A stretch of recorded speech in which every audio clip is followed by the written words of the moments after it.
tayo.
Pagtibay mo ang bawat isa sa amin, O Ama, na maging matuwid sa iyong harapan.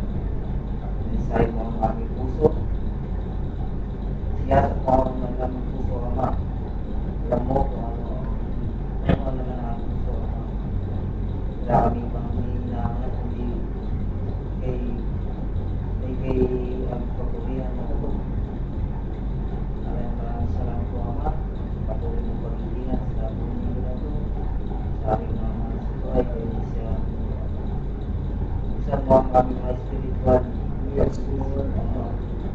Upang sa aming maunawa na yung mga salita.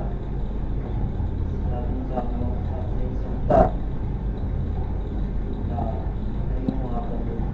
Yung iba na ng salita ng mga isang papatuloy sa amin. Nagkaroon kami ng isang espiritu. Espiritu mapagkumbaba. Marunong tumanggap ng mga pagpapatuloy. Okay, maraming salamat po, Ama. Salamat po ng bawat isa na kayo ang gumawa sa aming kaligtaan. Kayo ang siyang mangusap po, Ama. Lalo mo ang bawat sa amin. Dahil gagamitin mo, Ama. Ikaw ang lagi isa sa inuturan upang ngayong kapta na kalooban lamang isa na makita yung wala na sa kinalo. Maraming salamat po, Ama. Po ang aming sa dalangin ng kapangyarihan pangalan ng iyong pagkunanak na aming Panginoon Kristo. Amen. Amen. Yes.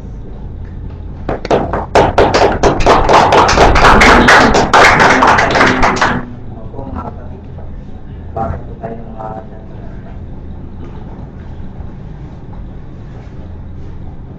sa 2 Timothy 2:14. 2 Timothy.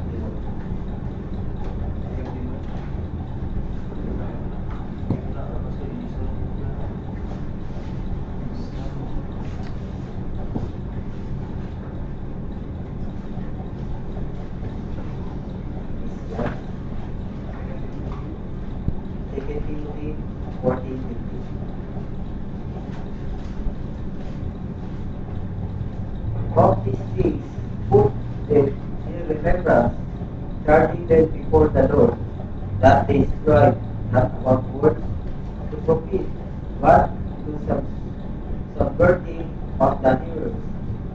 Sabi nito, mga kapatid, ipaalala mo sa kanila ang mga bagay na ito, sila'y pagpilinan sa paningin ng Panginoon, na sila'y huwag ipagtalo tungkol sa mga salitahan na hindi mapakinabangan kapapahamak ng mga nakikinig. Mayroon dito mga kapatid na paalala at pagpilin na tayo huwag magsalita na mga salitang hindi mapakinabang. 15. Study to show thyself approved unto God, a workman that needed not to be ashamed, rightly dividing the word of truth. Pagsikapan mong marap sa nasubok sa Diyos, manggagawang walang kahiya na gumamit ng matuwid na salita ng katotohanan. Alam po natin mga kapatid kung ano ang salita ng katotohanan, salita ng Diyos. Tayo laging gumamit ng kanyang mga salita. Pagkakanta sa kanyang salita, John 17:17, pakabanalin mo sila sa iyong katotohanan. Ang salita mo'y katotohanan. Sa 2 Timothy 3:16. Kaya natin 16. Kaya ang po natin kung anong salita. Ang lahat ng kasulatan na pinasira ng Diyos ay mapapakinabangan. Hindi naman sa pagtuturo sa pagsansala, sa pagsaway, sa ikatututo, na sa katuwiran. Alam po natin kapatid kanina na kung anong mga salita walang kapakinabangan. Ngayon, nalaman natin na ang salita ng Diyos ay siyang talagang mapakinabang. Sa salita na siyang nagtuturo sa pagsansala, pagsaway, sa katututo na nasa katuwiran. Maraming salamat. Salamat sa Diyos. Tayo mga kapatid. Sa buong mundo, tayo na nakatanggap ng pagpapala sa ating Panginoon. Balik natin ang lahat ng ito, mga kapatid. Sino man ang isang may testimony, mahalin po kayo dito. Testimony, mga kapatid.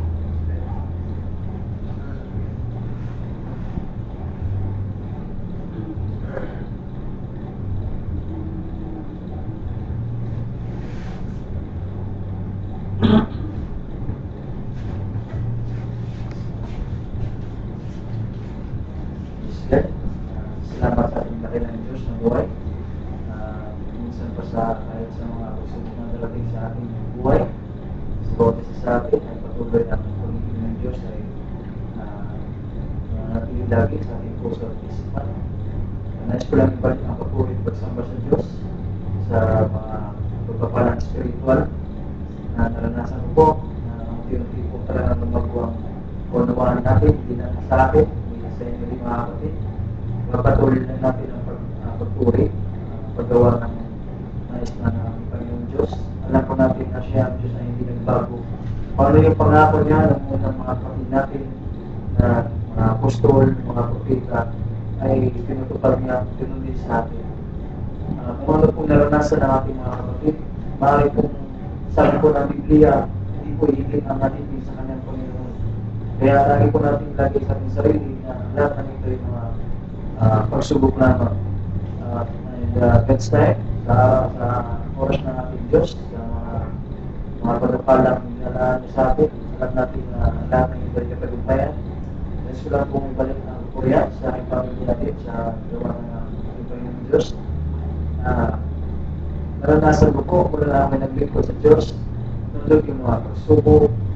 Ngunit, sa kabila din ng lahat ay yung pagpapala na binigay ng Diyos ay hindi ko rin hindi mo maitumbas sa mga pagsubok na nangyari ko. Wala, gusto ko lang po testimony mga kapatid sa aking kapatid na napahalan ko. Very good na siya by next year sa kapatid. At talaga napakabuti ang Diyos pagkat yung isang pamangkin na yung nag-graduate din ng high school ng nakaraan.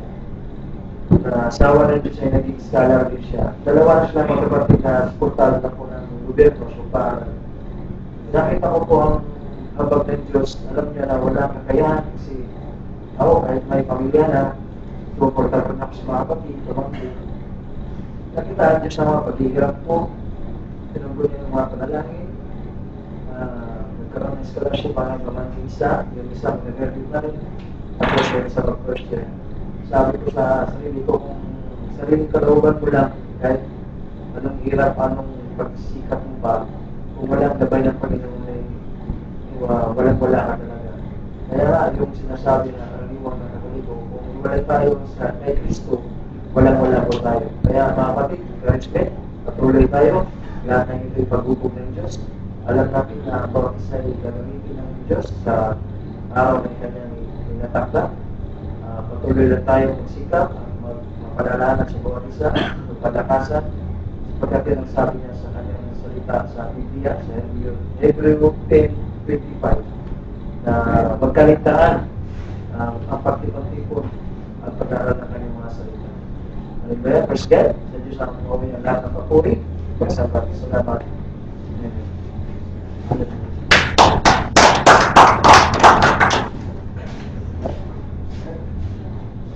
Tama po yan, Panginoon.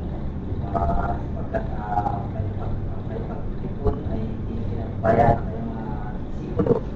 Salamat sa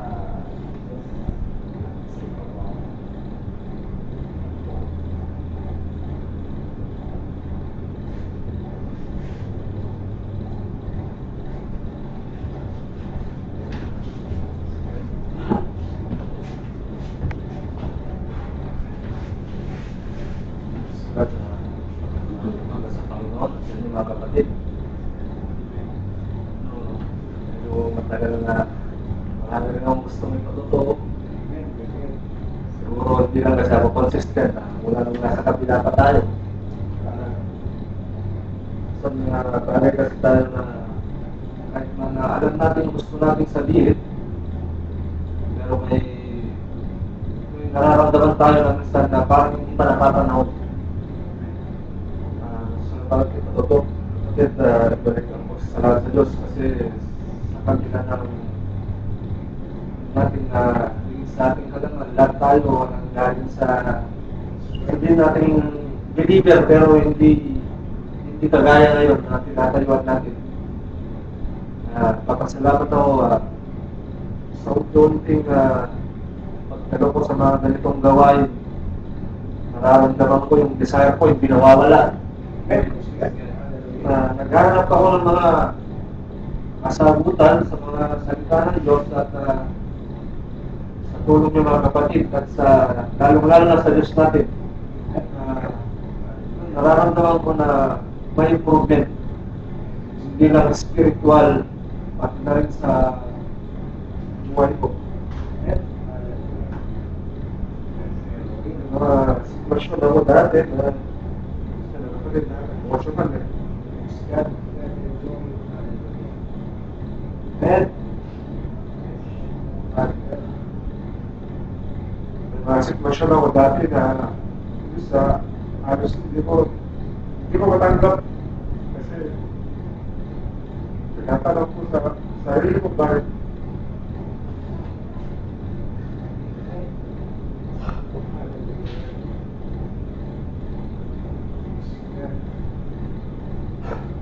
bakit nangyayari sa akin yung mga bagay na kahit sino sa atin, bakit na tayo natin na-experience.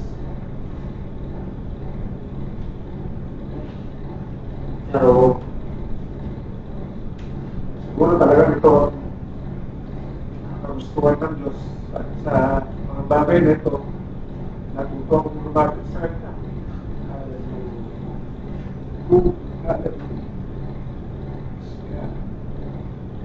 Thank you, Lord.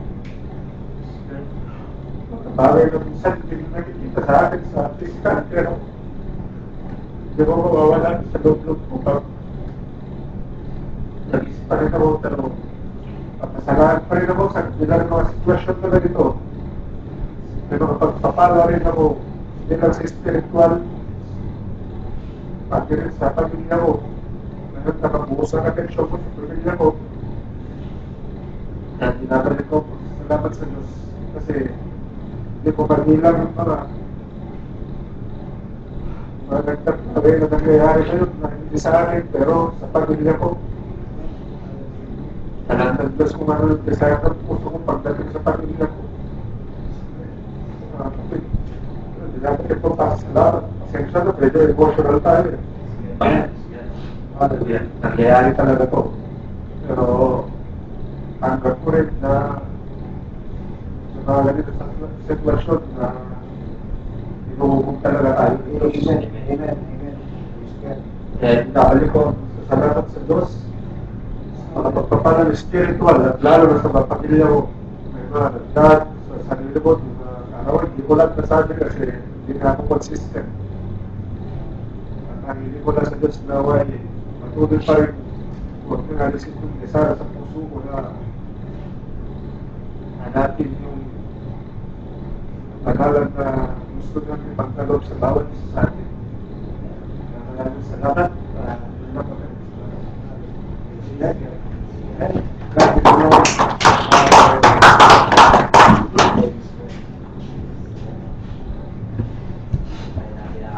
Sabi nga sa Ephesians 4, ayon sa pagkapili niya sa amin, sa kanya bago itinatagang sa liputan, upang tayo maging yan at mga walang dungis para kaniya sa bibig sa disanity, paniti.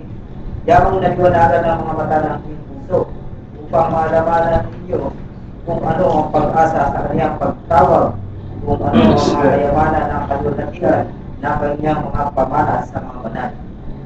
Yan ay mga kapatid na inyong parang sa ating Panginoon, tayo naliwanagan ang mata ng mga puso, mga kapatid, ayon sa pagtawag niya sa atin. Balik natin ang pagpapasalamat sa ating mga kapatid. May patuloy ako sa madalas ko idadamit ko sa Panginoon. Sabi sa kanya na siyasak mo ang aking puso, ang maalam mo kung anong naman ang aking puso. Nais ko lamang ay baliktasin ang aking mga mahal sa buhay. Tulad na sa lalo pinadalangin ng aking asawa na ilagay sa kanya ang kanyang salita, ang tunay na salita na ngayon na natatamnan niya na sa ibang ano nga siya, natatanliman siya ng ibang aral na maling katuruan. Pero sabi nga sa banal na Biblia, kung sa tao ay posible, sa Diyos ay posible, lahat ng bagay ay kaya niyang gawing posible. Hiniling niya ang kanyang aking panalangin sa kanya na hindi magpatuloy yung maling aral na kanyang nasukuman o nangyari. Tapos ay dalangin ko na sa aking nalapit na patuloy at yung mga pag-aaral natin, mga pag-aaral natin, ito'y aking maitanim sa kanya kung paano itinanim sa atin ang ating kapatid. At ang pagtatanim natin ay may pag-ibig at ang Diyos ang siyang magpapalago sa buhay natin. Salamat sa Diyos.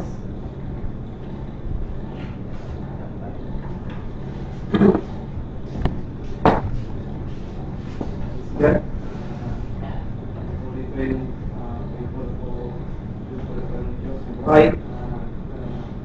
Ang pagtotoo ko lang po ay yung bagay na nangyayari sa ito ay nangyari sa amin, sa aking buhay ko. Last year, ganito nakalikod nangyari na. Pero lalo pa sa araw-araw natin pagsisikap na makalapit sa Panginoon natin at magsisikap na makaunawa sa mga salita ng Diyos. At nung nabasa ko itong sa 1 Peter 4:12, saan ko natin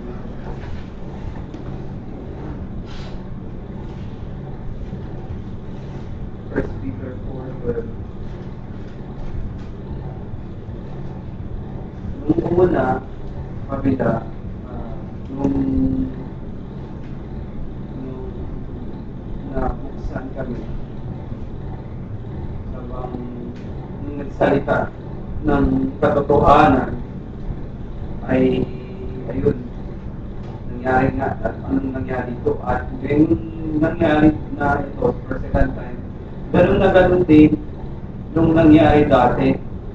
Through that time, mahirap kasi napapalitin ka sa mga tao, tapos bigla na lang parang halos hindi ka na kilala, hindi ka na pinapansin kay sa Facebook para bang magpaparinig pa, bakit ganun salita ng Diyos naman yung pinapangalan natin? Word of God, wala tayong kinukuha kundi Word of God, pure Word of God, salita ng Panginoon, tapos ito pa nangyayari sa atin.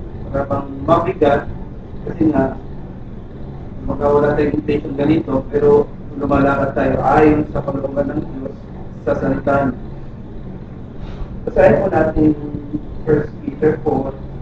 Mga minamahal, huwag kayong magtaka tungkol sa mahigpit na pagsubok sa inyo na dumarating sa inyo upang kayo'y subukin nawari ang mangyayari sa inyo di karaniwang bagay. Kung hindi kayo'y magdala, sapagkat kayo'y mga karamay sa mga hirap ni Kristo, upang sa paghayag ng kanyang kalwalhatian naman ay manggalak kayo ng malabis na galak. Kung kayo'y pamintasan dahil sa pangalan ni Kristo, ay mapalad kayo sapagkat ang Espiritu ng kalwalhatian at ang Espiritu ng Diyos ay nagpapahingalay sa inyo. So mga kapatid, naggalak ako ng mga basa ko to. Pagpasa ko to, dito na ako sa kabila. Sabi ko, ito yung nangyari sa akin sa buhay ko, dati. Tapos, nung, mga kapatid, pag yung nangyari na to, naisip ko pala to, parang hindi ako nangabaga. Kasi nga, tayo pala yung partakers ni Kristo. Ano yung ginawa kay Kristo? Dati, nararanasan natin at sinasabi, maggalak tayo, huwag tayong mahinayan, huwag tayong mag-inap, hindi maggalak tayo.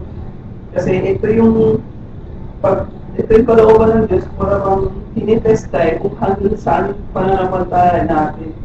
At naggalak lang ako at sa totoo lang mga kapatid, dito tayo sa abroad, yung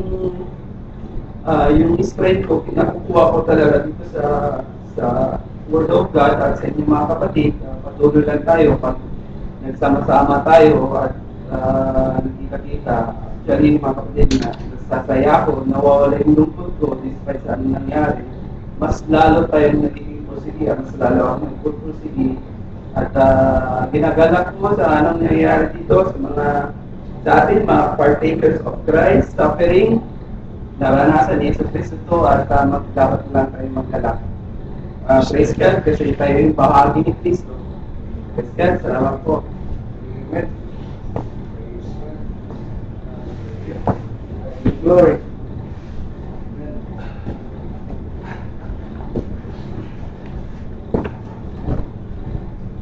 Praise God, hallelujah. Magandang umaga sa ating Diyos na buhay. Magandang umaga sa iyo mga kapatid. Siguro marahil ito ng pagkakataon na ating makilala ang Panginoong Diyos dahil sa ating Panginoong Kristo. Bago ko naibahagi ang ating patotoo, bilang isang inuubog ng ating Diyos na buhay, nais ko muna magbasa dito sa talatang Matthew chapter 6 verse 33.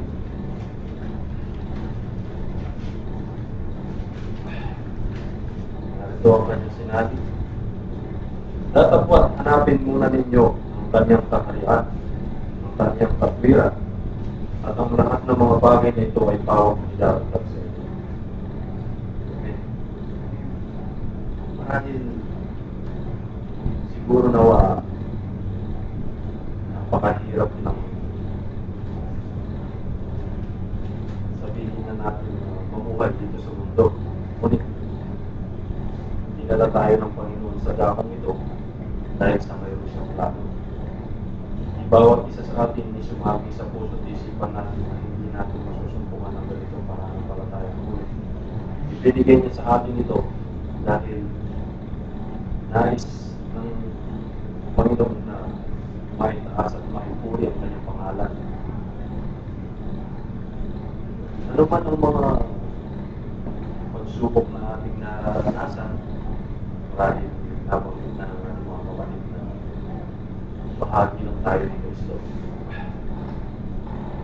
Marahil ang lahat ng ito ibalik natin sa Panginoon na siya na ang bahalang gumawa ng paraan na way bawat puso ng mananampalataya kung karoon ng puso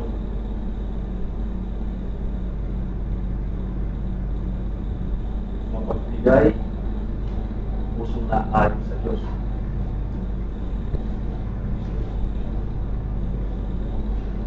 Sa ating mga patotoo, natin nagagala ng bawat isa sa hindi sa tinatakas ang sarili. Kundi, nais lang natin na ibahagi kung ano yung nararapat o nais ipahayag sa atin ng Panginoon. Lahat man tayo, maraming mga pinagdaan ng mga kamalian, mga pagsubok.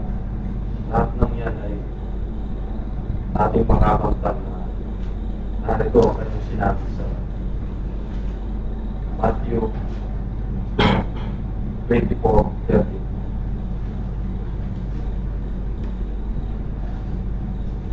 Datapwat ang magtiis hanggang sa wakas ay siyang maliligtas. Lagi akong sinasabi sa aking sarili, mga kapatid, ano nga ba ang takbo ng buhay? Ano nga ba ang buhay? Ito pala ang tunay na buhay. Ang buhay na naaayon sa kalooban ng Diyos. Na magpatuloy. Ano ba ang layunin? Ang layunin ay upang mamamayan natin ang buhay na walang hanggan. Masasabi natin na sadyang napakagupit, napakahirap ng tadaanan ng ating ginagalawan, pero dahil sa isa tayo sa mga pinaliman ng pinti ng ating Diyos, pinipilit niya na tayo ilayo sa mga bagay na hindi nagiging kaaya-aya sa dito sa mundo. Inububog talaga niya tayo, kaya dapat natin purihin ang pasalamatan ng ating Diyos. Itinako niya tayo sa lugar na ito upang magkaroon tayo ng ganitong kaisipan. Paglakad ng matuwid. Una, maging matatag. Huwag tayo bibitiw sa kanyang mga salita. Pinapalik ko papuri sa salamat sa atin.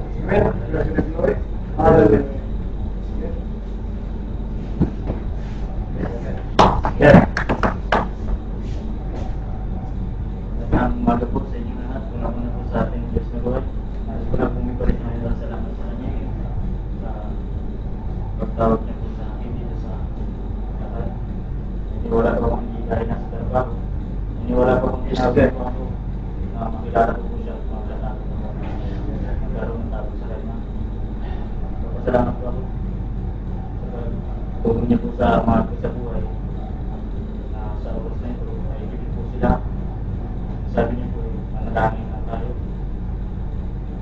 Pangalan ng ating Panginoon Jesus, sa iyo ang kanyang gagawin. So ang bilang po, manalangin ko ako. Nawa po eh. Bigyan niya ng tulong ng pangalan ng mga sa buhay sa mga po. Kasi nga po, napapadat ng Kristo ang aking asawa. Napapadala po ang kanyang kapatid. Para kanyang magagawin. Maraming salamat po. Pinabalik po ang salamat. Ito po yan sa ating Diyos na buhay. Salamat sa Diyos.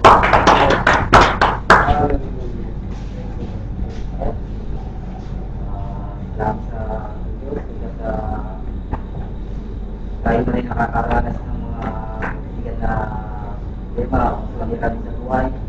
Tulad nga kung ano ang ating kapatay para maging buhay na ating gusto na si Pablo. Hindi tayo magiging matatag sa kanyang salita sapagkat alam natin na may pangako ang Diyos. Basta tayo na sa kanyang salita kahit anong hirap, pag-uusig o ang ating mga karanasan. Alam natin ang ating pagpapagal ay may kabuluhan sa ating Diyos. Salamat. At hintay natin mga kapatid. Hintay natin ang ating mga puso. Isa natin ang mga spiritual na pag-iisip para sa ating gagamitin na ating kapatid.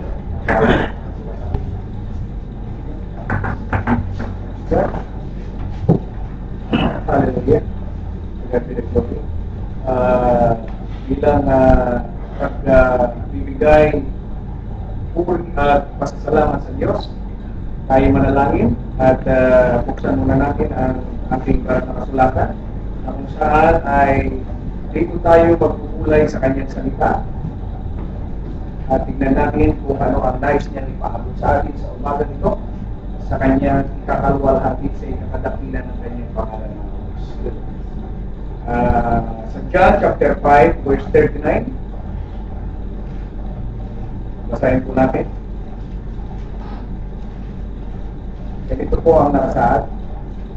Search the scriptures, for in them ye think ye have eternal life. Praise God. And they are they which testify of me. Amen. Dakila namin Diyos ang mga pangyarihan. Narito po ang inyong mga anak, siyasat mo sa iyong mga mata. Ang bawat puso na lumalapit sa iyo upang magbigay ng papuri at pagsamba sa Espiritu at katotohanan. Sa umagang ito, Ama, nais namin kumarap sa iyo na may dalisay na puso. Inaari namin na ang umagang ito, ikaw ang aming kasalamuha sa pamamagitan ng iyong mga salita. Ano mang bagay na nakakahadlang o balakid na nakikita mo sa aming puso isipan, pawiin mo ito, Ama, upang kami maging karapat-dapat na lumapit sa iyo. Wala pong sagabal sa aming pagpupuri sa Espiritu at katotohanan. Ikawat mo sa amin ang paglilinis at kapatawaran kung anumang bagay na nakikita mong hindi manais sa aming buhay. Hinihingi namin ito, Ama, sa pangalan ng aming Panginoon Jesus. At sa umagang ito, amin pong pagbubulayan ang iyong mga salita. Mangusap ka sa pamamagitan ng iyong mga salita sa bawat isa sa amin at ito ilagay mo sa aming puso, sa aming isipan, at buksan mo ang aming pangunawa, Panginoon. Ilagay mo po sa aming mga labi na ang bawat pamutawid sa aming bibig ay ang iyong kapangyarihan sa pamamagitan ng iyong salita. Sa oras na ito, Ama, hinihiling namin na pamunahan mo ang gawain ito sapagkat ikaw po ang nagtakdama ng mga bagay na ito. Hindi po namin ito plinano. Pinagkaisa mo kami sa pamamagitan ng iyong kapangyarihan, sa pamamagitan ng iyong mga salita. Ama, hindi kami magkakakilala sa pasimula pa lamang, subalit iniipon mo kami bawat isa upang kami sama-sama sa katawan ng aming Panginoong Jesus. Ama, sa oras na ito, hawakan mo, Ama, ang gawain ito sa bahay panambahan na ito, Ama. Alisin mo ang mga hadlang o palakid. Hawakan mo ng iyong makapangyarihang kamay at isubo mo ang iyong matutuwid na anghel upang pangunahan ang gawain ito, Ama. Ikaw ang may taas at marwalhati sa aming kalagayan. Muli ang lahat ng ito pinabalik namin at hinihiling sa pangalan ng aming Panginoon Jesus. Amen. Makakaupo na tayo, mga. Bilang pasasalamat, tulad ng mga patutuo natin, sa puso, nakakagalak sa puso na na-experience na ng bawat isa kung paano kumilos ang Diyos sa ating buhay. Ang pagkilos ng Diyos ay ipapakita niya sa simpleng paraan, mga kapatid. Hindi sa pagpapalang material na bagay lamang siya kumikilos. Higit siyang kumikilos, mga kapatid, sa mga pagpapalang spiritual. Sapagkat ang mga pangako niya ay mga spiritual na bagay, mga kapatid. At ang mga bagay na mga material, lalakit na lang yan, susunod na lang yan, mga kapatid. Kaya nga pinapaunan niya na ang paghahari ng Diyos ay sikapin natin sa ating buhay, sa ating puso ng kanyang kapigilan ay maghari sa atin. Yun ang totoo dyan, mga kapatid. Kaya kung anuman ang naranasan ng bawat isa, hindi natin ito kalungkot, kundi ito ikagalak natin sapagkat mahanga tayo ng Panginoon. Ibig sabihin, ito na yung pruweba, katulad yung binasa kanina sa Pedro, sa aklat ng Pedro, na magalak tayo, kabahagi tayo ng paghihirap ng ating Panginoong Jesucristo. Na kung dito may tinutulig sa tayo, inubusik, o itinatakwil man dahil sa pangalan ng ating Panginoong Yesus, mga galak tayo sapagkat nagpapahingalay ang Diyos sa atin. Alam niyo po, sila Pedro nung una, binawalan ng mga Pariseo at Iskriba, mga may pinag-aralan at matatalino, mga kapatid. Kung ikukumpara mo sa panahon noon at sa panahon ngayon, di hamak na tayo ay mapalad. Bagaman sa paningin ng iba, tayo mga karpintero, mason, mga steel fixer, mababang uri ng tao. Kaya lang, ang pamantayan ng Diyos ay hindi nagbabago, mga kapatid. Siya'y tumatawag doon sa inaakalang mangmang sa harapan ng tao, subalit sa harapan ng Diyos ay may mga kapangyarihan sa pamamagitan ng kanyang salita. Sa panhukat at paningin ng tao, ito'y mga walang kwenta, unlearned, hindi nakapag-aral. Subalit ang tinawag ng Panginoon ay ang mga mangingisda. At ang ating Panginoon sa Kristo binansagan, ito ba'y anak ng karpintero? Ha? Ito ba yung anak ng karpintero? So, ibig sabihin, tumitingin ang mga tao sa kalalagayan, mga kapatid. Kailangan yung magturo, kailangan magaling. Abogasya, inhinyero, arkitekto, kailangan may pinag-aralan, doktor. Subalit hindi yun ang pamantayan ng Diyos. Ang pamantayan ng Diyos, tinitignan niya kung pwede kanyang gamitin sa kanyang kaparaanan. Bakit niya kinuha? Bakit niya ako kinuha? Isang maliit sa paningin ng tao upang walang may pagmalaki. Wala tayong may pagmalaki. Wala tayong pinag-aralan. Si Moses, anong sabi niya? Panginoon, hindi ako magaling manalita. Sino ang gumawa ng bibig? Sabi ng Panginoon. Sino ang gumawa ng bibig? Amen? Ilalagay ko ang aking salita sa iyong bibig. So dito, meron tayong matibay na pinangahawakan, mga kapatid. Hindi mo base ang Diyos sa panlabas na kanyuhan at saka sa mga makasanlibutan na karunungan at kaalaman. Ano ang binabasehan ng Diyos, mga kapatid? Sumisiyasat ang Diyos sa puso. Sa puso. Ayaw mo bang manindigan sa kanyang katwiran at katotohanan? Handa ka bang magdusa hanggang sa ikamatay mo alang-alang sa paglilingkod kay Christ? So live is for Christ and to die is gain. Yeah? Baka dumating sa punto na ang mga bagay na pag-uusik, yan na yung magpapahina sa iyong pananampalataya, magpapahiwalay. Hindi. Kailangan yung mga yan ang magpapalakas sa atin. Kung inuusik tayo dahil sa pangangaral ng katwiran at katotohanan, kung inuusik tayo dahil sa salita ng Diyos, inuusik tayo dahil sa pangalan ng Jesus, magalak tayo, mga kapatid. Kaya kung hindi tayo nalulungkot, dapat magsaya tayo. Ito na yung prueba na yung salita ng Diyos nagkatotoo sa ating buhay. Nagkaroon ng katotohanan ang salita ng Diyos. Ibig sabihin, totoo sa ating buhay. Bakit? Nararanasan na natin. Amen? Amen? Pinakamainam sa lahat, tayo ang nakaramdam ng pagkalinga ng Diyos. Si Pedro, si Pablo, binato, binusik, tinakwil ng matatalino at magagaling sa sanlibutan ito. Subalit, kinagdili at iingatan ng kapangyarihan ng Diyos upang ipamukha sa mga marurunong ng mga mangingisda ang ginamit ng Diyos. Amen? Praise God. So, magpatuloy tayo, mga kapatid. Praise God. Hallelujah. God be the glory. Ang ating teksto ngayon ay sa John chapter 5 verse 39. Pakibasa sa Tagalog, mga kapatid, at isulat ko lang dito ang ating pamagat, ang title.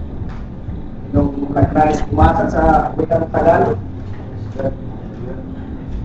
Dalisipin ninyo ang mga kasulatan sapagkat iniisip ninyo sa mga yamang ay mayroong kayong buhay na walang hanggan. At ang mga ito ay siyang nagpapatotoo tungkol sa akin. Ano ang kahalagahan? Bakit ipinapasaliksik ang banal na kasulatan? Diba? Ano ang kahalagahan? Bakit ganun na lamang na kailangan saliksikin ang banal na kasulatan? Diba? So, ang ating magiging title sa mensahe nito ay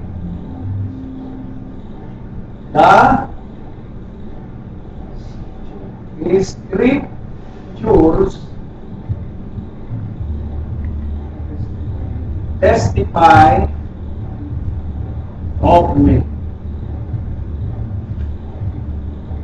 Ito po ang title ng mensahe. Ang teksto natin ay John chapter 5 verse 39.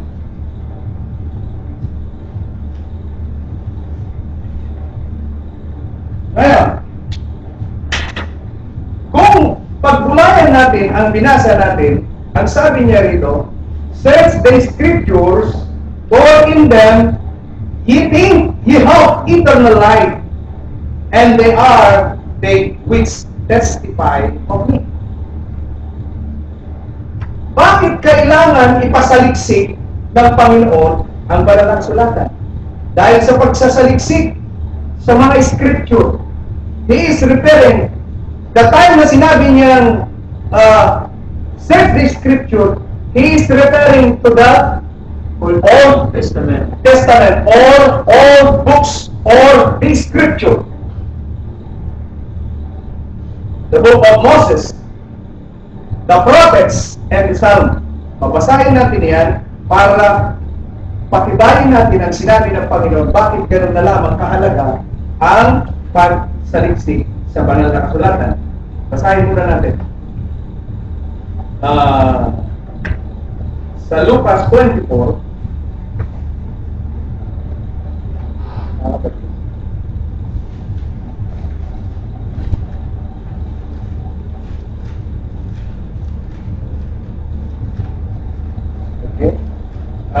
Verse 25, mag-umpisa tayo rito.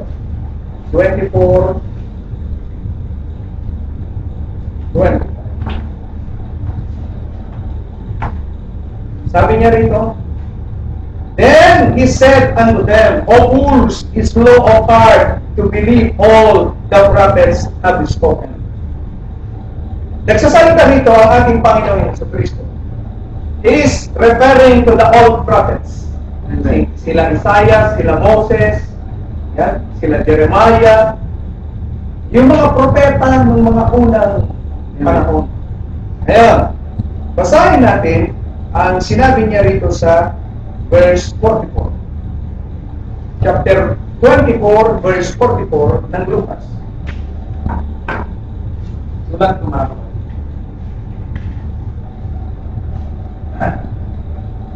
Sabi niya rito, Lucas 24, 25, 44, onward. Basahin natin. Ang sabi niya rito, and he said unto them, these are the words which I spake unto you, while I was yet with you, that all things must be fulfilled, which were written in the law of Moses, in the prophets, and in the Psalm concerning me. It must be fulfilled. Sabi niya sa John kanina, lahat sa scriptures ay nagpapatotoo tungkol sa akin. Kaya sabi niya dito sa 44, 44, sulat ko mga kapatid, ang sabi niya, written, must be fulfilled. Sabi niya rito, must be, kailangan ito magkaroon ng katuparan. Magkaroon ng katuparan. And then, saan? Written in the law of Moses.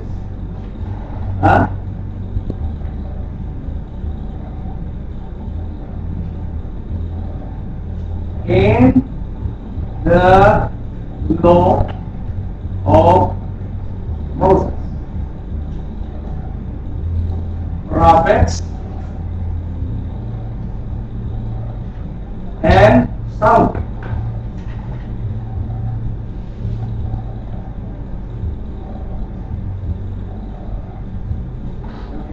Tapos, ang sabi niya, concerning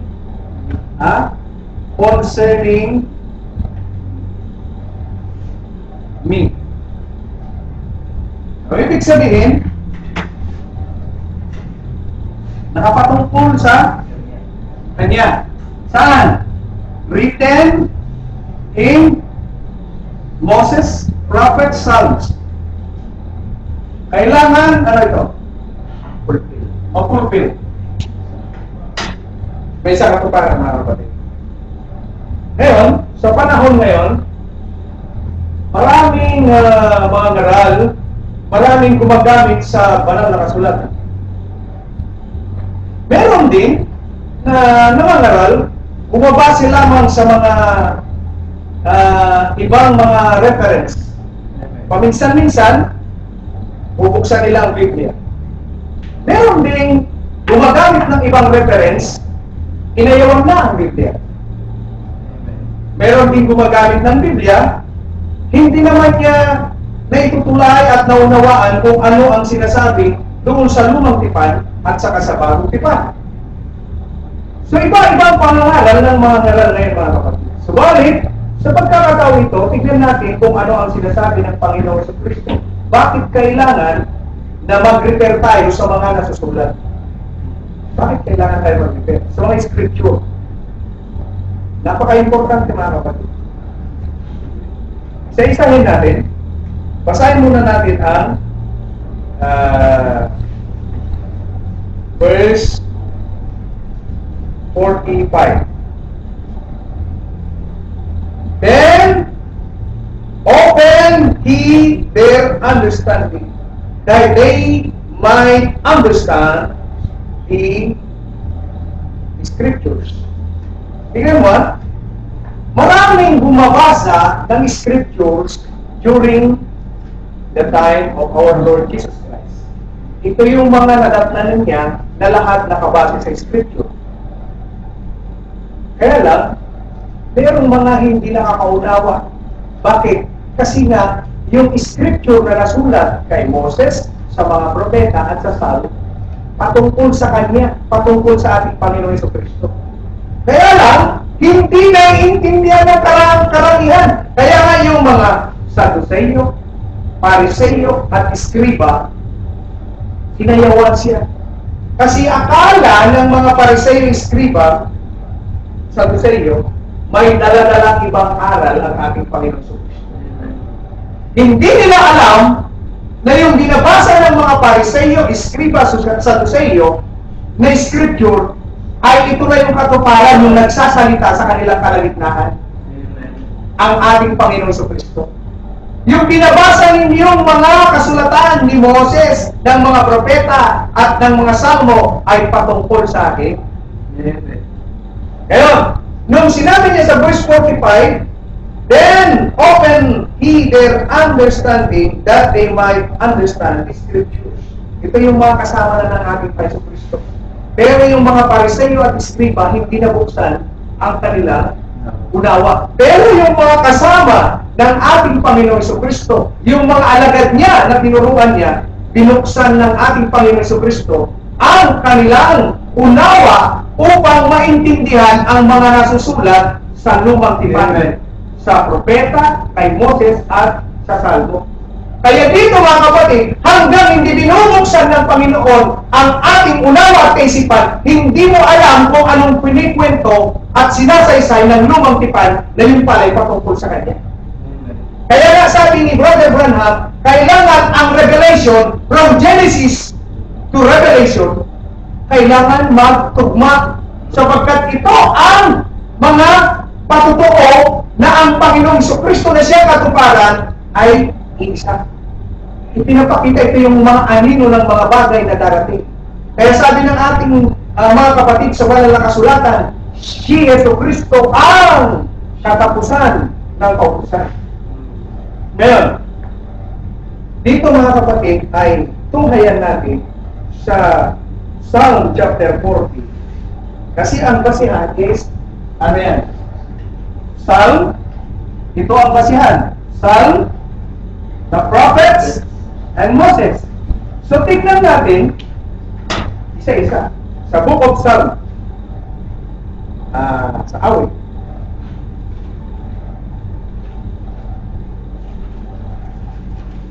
Chapter 40, verse 7.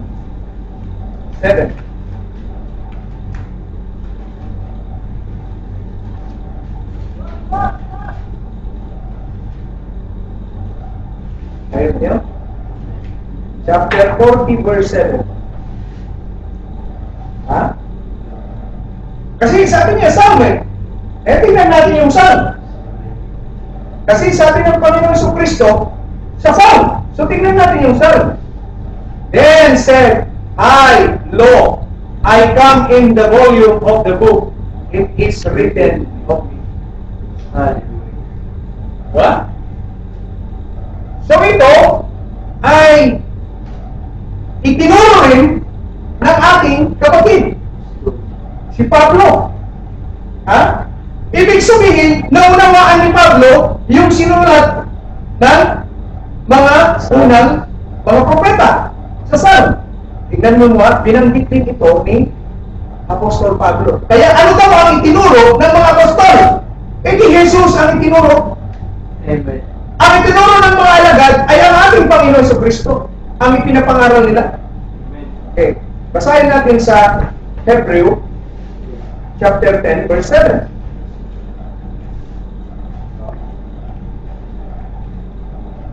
Sabi niya rito, then said, I know, I come in the volume of book. It is written of me to do the will of God.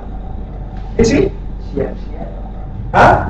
So ang ating mga kapatid na mga mananampalataya, sila Pablo, yung mga alagad, sinunod nila yung utos ng Panginoon Jesucristo. Ano? Search the Scripture. Si Pablo Pariseo, maalam sa batas, maalam sa kasulatan. Ha? Ngayon, nag-research, sinuri niya na ito palang kasulatan ng Salmo tumutukoy sa ating Panginoon Jesucristo.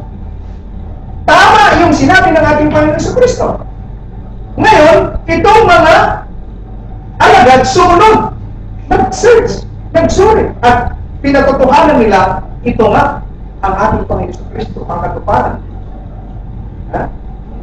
Yung Lucas na yan, sabi niya, ang mga propeta, ang Salmo at si Moses ay nagpapatutuo sa akin. Kaya pamagat ng mensahe natin ngayon sa umaga nito, the Scriptures testify of me.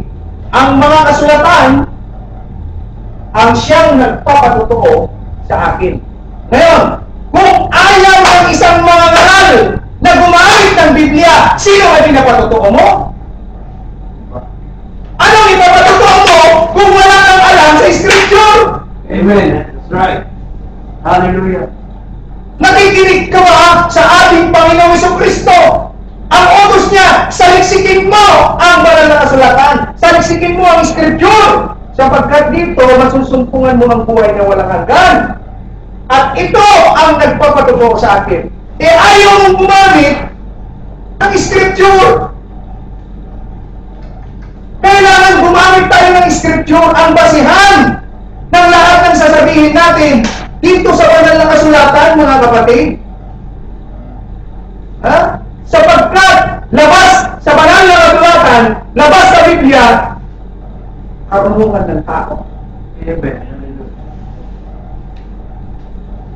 Kahit sinong lingkod ng Diyos, wala siyang sasabihin kundi bumalik sa salita ng Diyos. Kapag ang mga ngaral inilalayo ka sa salita ng Diyos, mag-isip-isip ka na. Ang ating mahal na kapatid, si Brother William Marion Branham, ang sabi niya rito sa kanyang pangangaral, mga kapatid, dito po sa The First Seals, March 18, 1963. Ang sabi niya rito, he shall comfort with the word of God. Yung daw, seventh angel na gagamitin, ang dala-dala niya, word of God, Amen. and reveal the things out because he is to restore the faith of the children back to the Father. The original Bible faith is to be restored by the seventh angel. So tignan ninyo, ang isang manggagawa, wala siyang gagawin, ibabalik kanya dito sa original faith, ang banal na kasulatan. Sapagkat ito ang nagpapatutuo sa ating Panginoong Jesucristo. Right. Ibinabalik ng manggagawa ng Diyos ang pananampalataya ng mga panahon ngayon sa puso ng mga magulang, sa mga apostol, mga kapatid. Kaya dapat magsuri tayo. Mahirap yung manangan tayo sa walang basihan, walang prueba at ebidensya. Pangalawa pang sinabi ng ating kapatid, kapatid, ang sabi niya rito, sa first seal pa rin, ang sabi niya,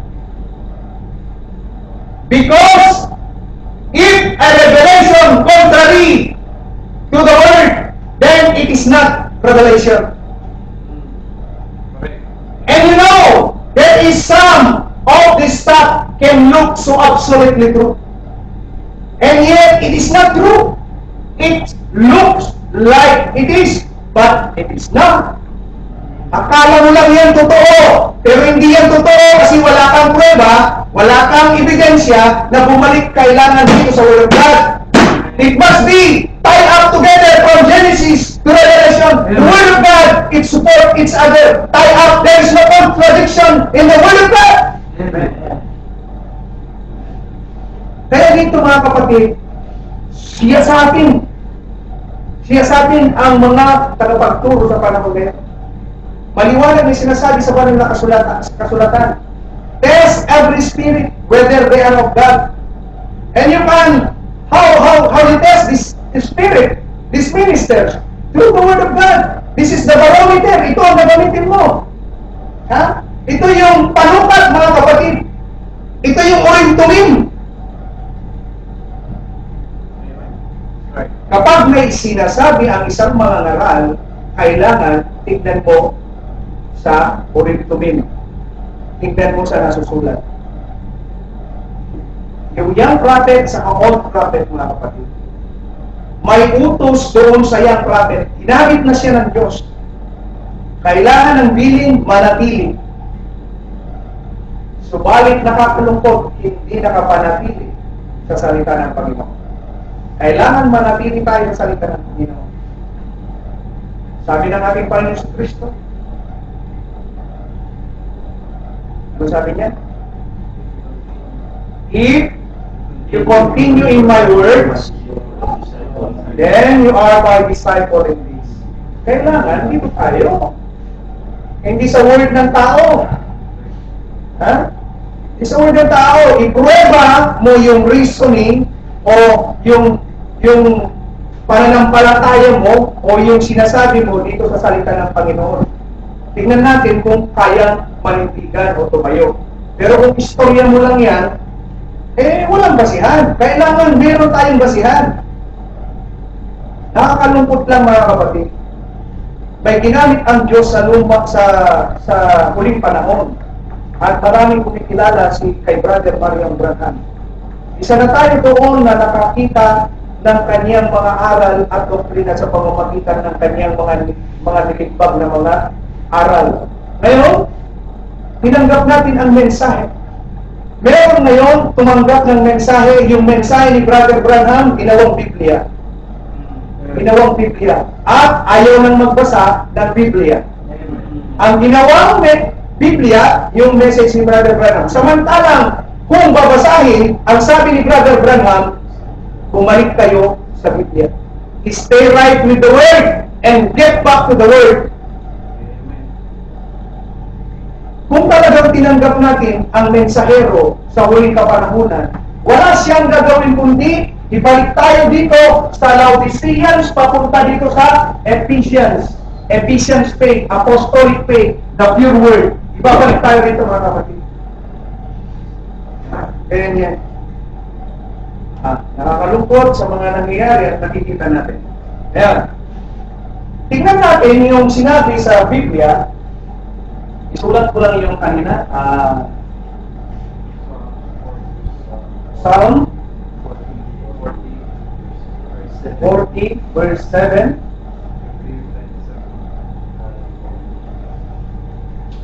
Ano yung katapat niya rito? Hebrew 10:7. Okay?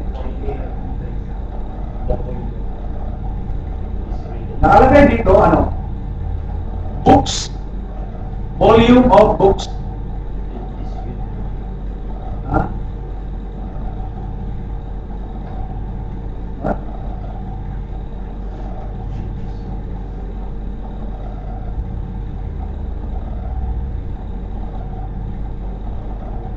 It is written of me. Ayan. Tingnan natin ang kaganapan. Tingnan natin yung kay Moses. Tingnan tingnan natin yung sa propeta, tingnan natin yung salmo. Ano yung mga binanggit sa mga binanggit ng ating Paiso Kristo? Ano ang makikita natin dito? Una, tignan natin yung aklat ni Moses. Yung Law of Moses. Tignan natin. Ano ang muna makita natin dyan? Ha? Deuteronomy 18. Tignan natin.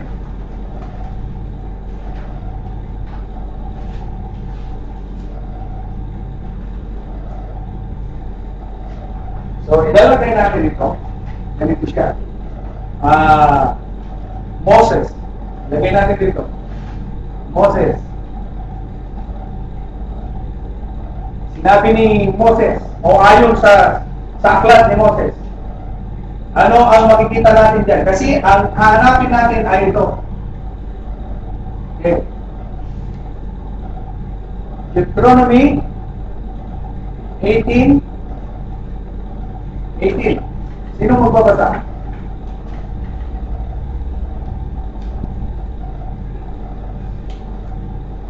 Ang aking palilitawin sa kanila ang isang propeta sa gitna ng kanilang mga kapatid.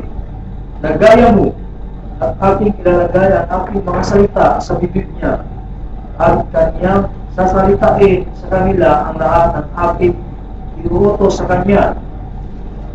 Okay? So, ibig sabihin, isang propeta ang hihirangin ng Diyos katulad ni Moses at ilalagay din niya ang salita sa kanya bibig. Okay?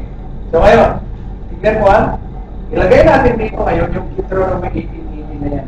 Ano ang katuparan nito? Ano siya? Acts 3. Okay, Acts 3. Sino ang pumasa? Yan natin. Acts 3:20 hanggang 22. Okay na?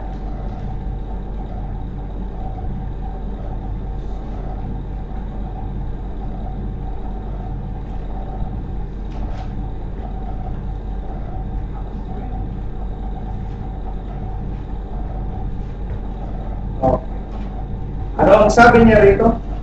Sa Acts 3. Kung ano yung sinabi doon sa Numbers, Deuteronomy 18:18, ay ganito rin ang sinabi ng mga apostol ng ating Panginoong Jesucristo sapagkat sila'y nakakaalam ng banal na kasulatan. Basahin ko ang sabi niya rito.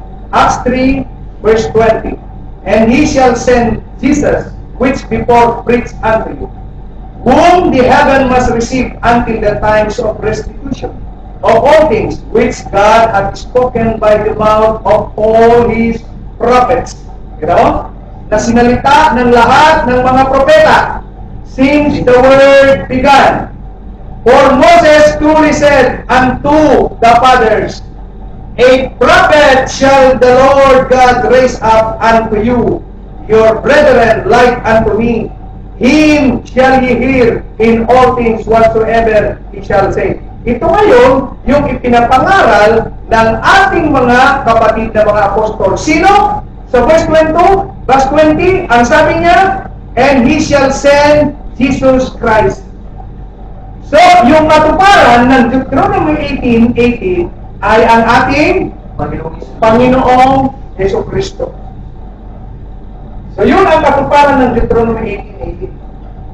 Natupad yung sinabi na tignan ninyo sa kay Moses. Tignan ninyo kay Moses. So, ito'y sinasabi ng mga propeta, mga kapatid. Okay? Yung scripture ang basihan. Anong sabi niya?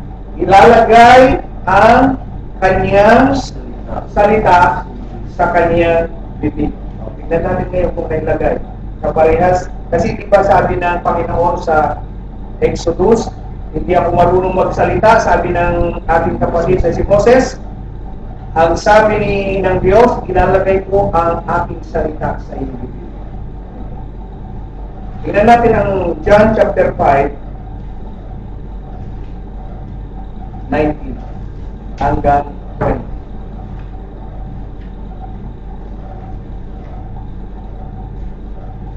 John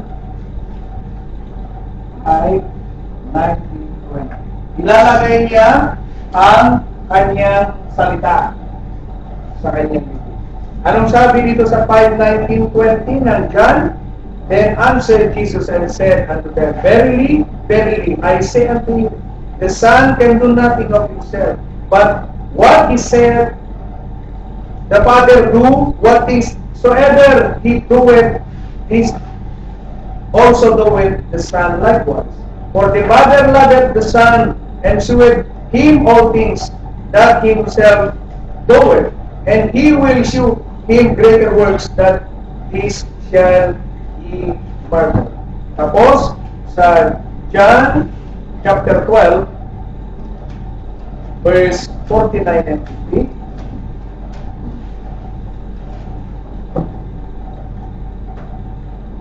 John 12, 49, 50.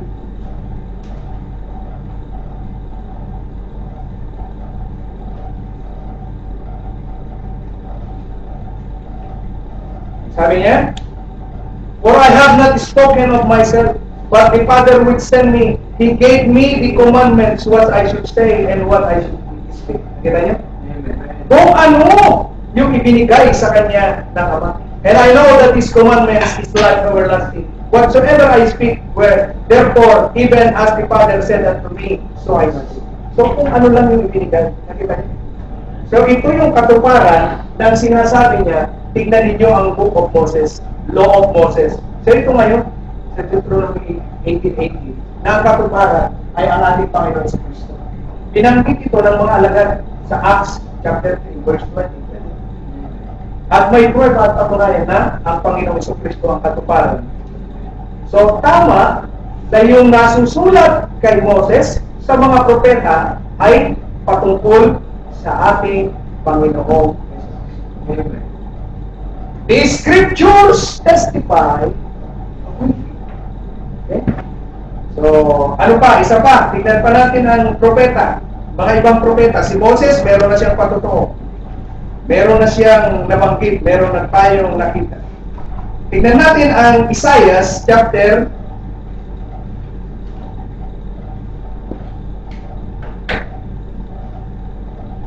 7.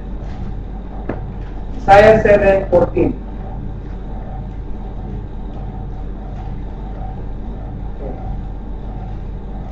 Isaiah 7:14. Ang sabi niya rito, ito, mga prophets, ilagay ko prophets.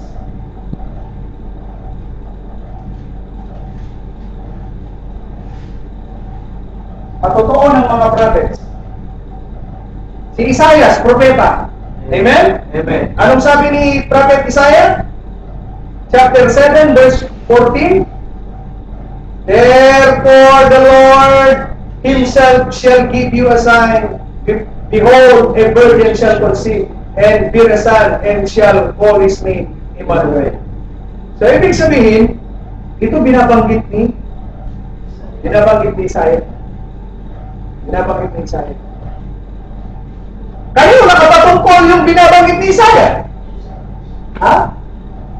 Kanino nakapatungkol?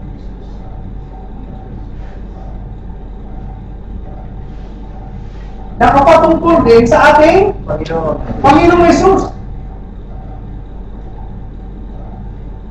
Nakapatungkol din sa ating Panginoong Jesus.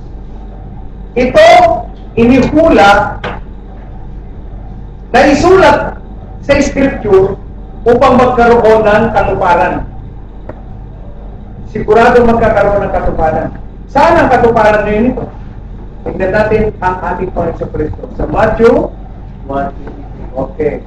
Basahin natin ang Matthew 1. Basahin natin Matthew chapter 1, verse 20 hanggang 23.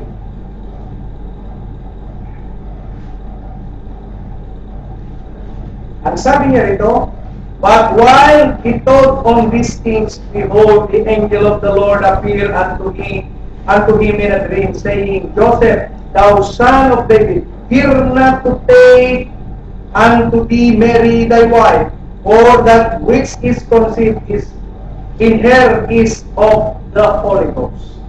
And she shall bring forth a son, and thou shalt call his name Jesus, for he shall save his people from their sins. Now all this was done that it might be fulfilled which was spoken of the Lord by the prophet. Sabi ko, pansinin niyo yung sinulat ko kanina. It must be fulfilled. Ha?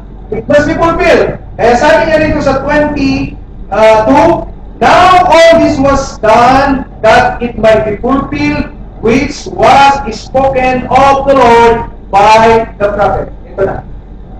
Kita niyo na? So yung patutuon na Moses ng mga propeta ay matutupad, mga kapatid. Bakit? Ang lahat ng ito'y patungkol sa ating Panginoong Jesus, mga kapatid.